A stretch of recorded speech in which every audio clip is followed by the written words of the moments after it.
So yesterday, I finally decided, okay, I'm gonna waterproof my boots. But here's the problem. I don't have a balcony. And I didn't want to go outside my apartment building when it's -15 outside to spray my boots. Okay? So, what I decided to do is I was gonna spray it in the kitchen. And I didn't realize how much the shit was gonna stink. So I sprayed it in the kitchen. Which technically, again, I live in a studio apartment, so everything's next to everything, right? There's not a lot of room. I sprayed it. And then I put it under the hood of my stove so I could vent it that way, right? It was not enough ventilation. It was not enough ventilation. And I'm in my apartment and it smells fucking caustic. I majorly underestimated how caustic this shit was. It smelled terrible. I could feel it in my fucking lungs. I realized that was not good enough. So I'm like, fuck, I need to open my window, right?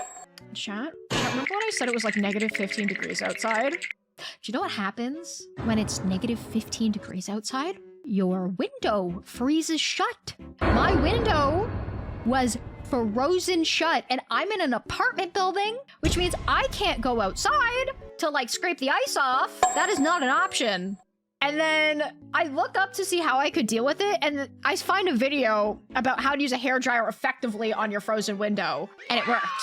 And then that helped a little bit. That got some of the fumes out, but it's not a very big window, right? It's not a very big window. I also had the problem where I had to spray them again. You have to do 2 layers. So of course, in my infinite wisdom, I sprayed them again. So I sprayed them again, but this time my window was open and they were under the stove, the hood, and I figured that it was gonna be fine.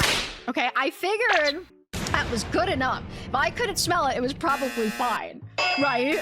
And you know, that was it. I sprayed them twice. They dried down. Everything was good. I put it away. I did chores. You know, I marinated my undies. I had a full day. So I woke up today and I was so dizzy. I was so I woke up and I did not feel good. This was not like a I had a nice 6-7 hours of sleep. I woke up and I'm like literally this here, literally one of these. Like, see like Tweety birds going around my fucking head. I was not nope. And I realized that I probably needed to open up my window again. And then after a little bit, I stopped feeling dizzy. It took a few hours, but I think I gassed myself, chat.